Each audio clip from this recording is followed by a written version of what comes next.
Thanks very much for joining us here today. It's an exciting time for tennis, and especially for us at the ITF. The Advantage All program, which Katrina will talk about shortly, is allowing us to make actionable steps to ensure that we're fully unlocking the potential of women's tennis and driving gender equality both on and off the court. And the Fed Cup, which is the world's largest annual women's team sport event, continues to go from strength to strength. It is of huge importance to us that we continue this upward trajectory. So thank you for joining us this morning. And I'd like to hand over to Katrina Adams, and of course, welcome Billie Jean King, former #1 in the world. And I think you know her background better than most. So Kat, over to you. Thank you, Dave, and good morning, everyone, and thank you so much for joining us here. Fed Cup is more than the biggest annual women's teams sports competition in the world. Fed Cup is a global female brand. So to unlock the Fed Cup's full value, we want to build an ambitious, bold, and international brand, as well as inspirational. To do this, the ITF has integrated Fed Cup with its gender equality initiative, Advantage All, to become the ITF's platform driving inclusion, diversity, and equality. This is a long-term program that will ultimately work as a global community to eliminate discrimination in any form. Our priority is driving awareness about equal opportunity and the rewarding off-court professions in tennis, where we would like to attract more women. Research positions tennis better than most sports and is an empowering platform for all women. Research also shows that tennis still has a way to go before we can claim that our game and our industry is an equal advantage sport. Did you know that officials and coaches are 3 times more likely to be men? Participants in ITF tournaments are only 32% female and 78% male. Journalists at Davis Cup and Fed Cup from 2016 to 2018 were only 16% female and 84% male. 20% of the ITF board are women. 31% of ITF senior leadership team are women. These numbers are unacceptable, and we need to do more to be more equal. That's why the ITF is committed to address this, and I'll provide more detail about Advantage All. But first, we have news. We are proud and thrilled to announce that Billie Jean King, the legendary tennis player, pioneer for inclusion, 4 times Fed Cup player, and 4 times Fed Cup captain, winning captain of the U.S. Fed Cup team, as the first global ambassador for the Women's World Cup of Tennis. We are excited to announce this collaboration while Bille as our global Fed Cup brand figurehead. Bille? Wow. Thank you, Katrina. It's just amazing to be here today and to have this opportunity to be the global ambassador for the ITF. I'd like to thank Katrina, Dave, and everybody at the ITF, all the national tennis associations, to all the countries, for all their devotion and their commitment to our sport. This is a huge endeavor. Just listening to Katrina, I'm like, phew, I was getting nervous. This is an opportunity that I never thought would happen, but it takes me back to when I was a young girl of 13, and I was sitting at the Los Angeles Tennis Club playing junior tennis, and I was daydreaming, and I was thinking about our sport. And I realized that everybody that I had seen up to this time, only being in the sport for 2 years, everybody I'd seen wore white shoes, white socks, white clothes, played with white balls, and everybody who played was white. And I asked myself, where is everybody else? Where is everybody else?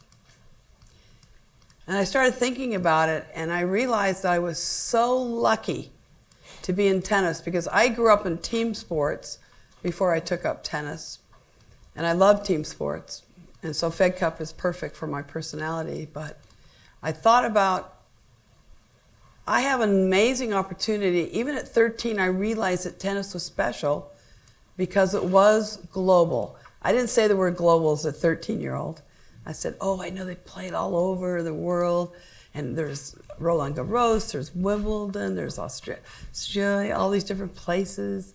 And I promised myself that day, because I had this opportunity to play tennis, and I wanted to be, very much wanted to be the #1 player in the world by 11, actually, that this was an opportunity for me to maybe make the world a better place, that I actually could help make a difference. But as a girl, I knew the road would be more difficult. But I am white, so that was also a plus, but I knew it would be difficult. But tennis is one of the most wonderful sports because we have men and women in our sport. Some sports really don't pay any attention to women at all. So we have an opportunity here, and we have men and women playing at the same events. That sometimes is very unusual too. So we have an opportunity and an advantage, really, to make a huge, huge difference. And if we can close the gap on some of these figures, we want to make the world a better place. And unless every person is participating in the world at all levels, it won't be. So we have an opportunity here through our sport, through our platforms that we have, through all the age groups and the different cultures, and how lucky we are that we can have this opportunity. So that's how I feel about it. And I always think, I know how people think borders separate us. To me, they connect us. I think borders connect us to each other. I think if we think of our world that way, it'll really help it. Tennis does do that. I mean, it's played, well, there's 210 national tennis associations. So I think we have an amazing opportunity here to change. I also had an opportunity, obviously, I'm just looking here, to play in the very first Federation Cup, it was called, in 1963. And my teammates were Darlene Hard, who was she was our best player. She was 27, and she was an amazing player in singles and doubles. And then Carol Caldwell, and Carol and I were 19 at the time. And we played, 16 teams were invited for the first Federation Cup in 1963. We played at Queen's Club, and we were supposed to play on the grass, but it rained and it rained and it rained, surprise, surprise. And we played indoors on the fast gray boards of the Queen's Club. And Darlene and I played in the last match we played against Australia, who had Margaret Smith at the time, Margaret Quarter later. I was Billie Jean Moffat at the time, and Carol became Grabner later. And they also had Leslie Turner Bowery, and then also Jan Lehane. And we had an amazing match at the end in doubles. And I remember Darlene kind of like getting too relaxed, I thought. And so I said, come on, we got to do this. And I talked about wanting to be the first country on this Fed Cup, so that 10 years, 50 years, 100 years from now, when people look at this Fed Cup, which is truly beautiful, that they will see us, we won the very first one, we made history. And of course, it's right, you must have put it this way for me. So I'm looking at it. But it was just so exciting to win the first one. I will never forget it. I also had the opportunity to play on many other teams, many US teams through the years. But also I also got to be captain many years.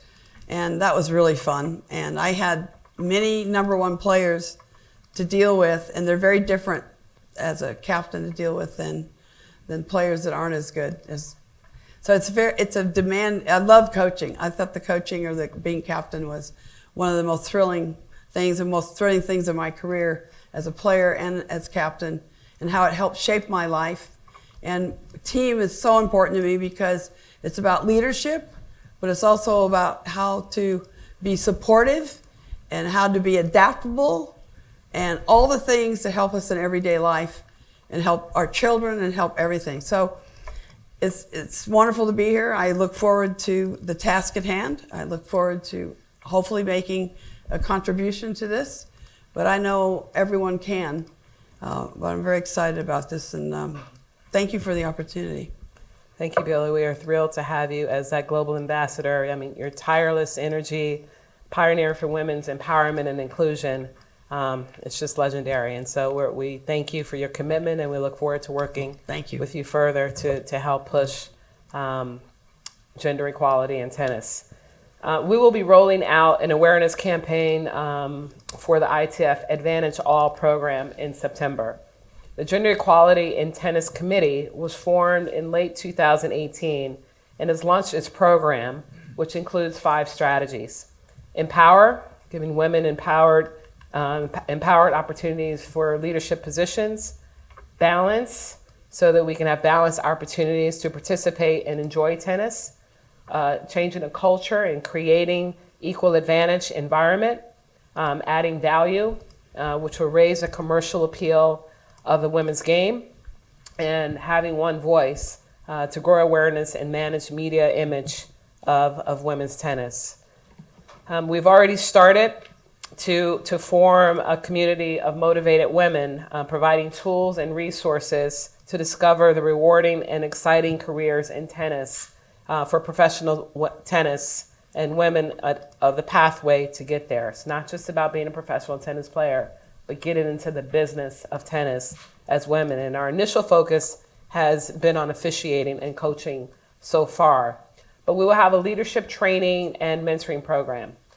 This will entail rewarding and a reward and recognition program to incite national tennis associations to join the movement. And through a cascade strategy, it will help them to get gender equality in tennis, and we like to call it GET, committees to provide tools and guidance across the diversity of regions and nations that form the 210 member nations of the ITF community. So this is truly a global effort. It is truly #GET. You can use it in various forms. And it is truly Advantage All. So thank you for your time, and thank you for participating.